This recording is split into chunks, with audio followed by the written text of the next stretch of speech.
The Steam Legal Zone is now in session. Knock knock.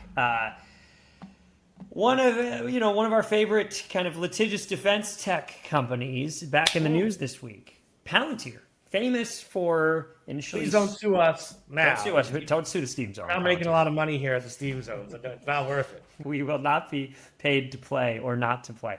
Palantir this week is back in the news for a lawsuit over some ex-employees who have started a new company with venture capital firm General Catalyst.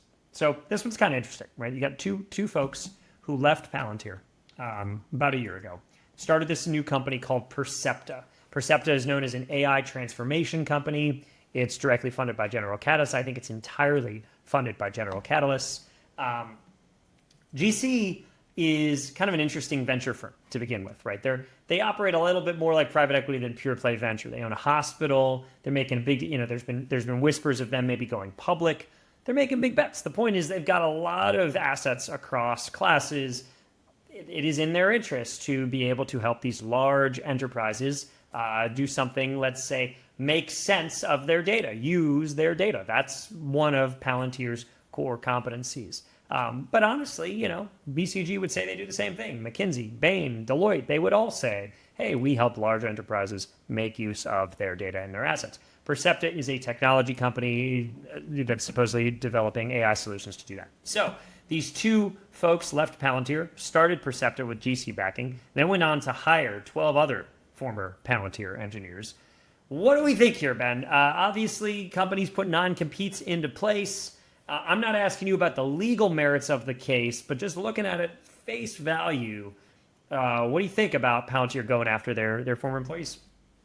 Makes me nervous for an ecosystem, right? You need people to be able to go start companies. That's what you do. You go work at a big company, you learn, refresh, go do something new at a smaller company, start a new idea, big companies get bureaucratic. They're focused on one thing. You learn a lot, and this keeps the ecosystem alive. It's good for big companies because guess what? They can acquire smaller companies. They're able to go to experiment. It's good for everyone in the ecosystem. So that makes me nervous. Obviously, again, we're not lawyers, so I can't evaluate the actual claims in this case. But that makes me nervous, really nervous for the ecosystem.